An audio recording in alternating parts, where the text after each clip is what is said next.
بسم الله الرحمن الرحيم.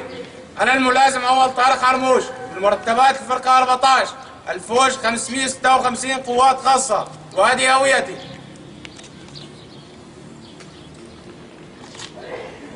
أعلن انشقاقي عن جيش النظام القاتل المجرم بسبب ما قام به من أعمال وحشية بحق المدنيين، وانضمامي لكتيبة أبو بكر الصديق التابعة للواء رجال الله تحت راية المجلس العسكري بمدينة حمص وريفوة في الجيش السوري الحر في الداخل، وأناشد كل من بقي في جيش النظام بالانشقاق عنه. أنا المجند معتز الحاج يوسف، أعلن انشقاقي عن الجيش الأسدي المجرم من مرتبات الفرقة الرابعة دبابات لواء 42 كتيبة 186 مدفعية، وانضمامي إلى الجيش الحر تحت راية المجلس العسكري سرية الشهيد عبد الرزاق الدالي كتيبة أبو بكر الصديق، وهذه هويتي.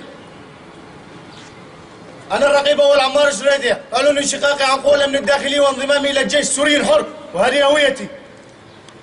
أنا العسكري المجند يوسف سعد الدين، أعلن انشقاقي عن كتائب الأمن وانضمامي إلى الجيش السوري الحر، وهذه هويتي.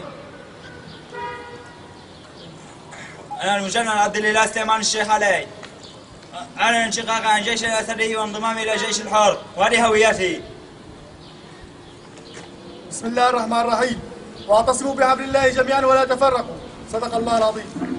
أنا الملازم أول عقبة سعد الدين، قائد كتيبة أبو بكر الصديق، أبارك للضباط والعناصر بانشقاقهم عن الجيش الأسدي المجرم، وأعلن عن تشكيل سرية رابعة لكتيبة أبو بكر الصديق بقيادة الملازم محمد الشيخ. ونحن كتيبة أبو بكر الصديق نعاهد الله والشعب السوري البطل أن نعمل ضد هذا النظام حتى ننال الشهادة أو النصر في إسقاط هذا النظام الفاسد. عاشت سوريا حرة بها. تكبير! الله أكبر! الله أكبر! الله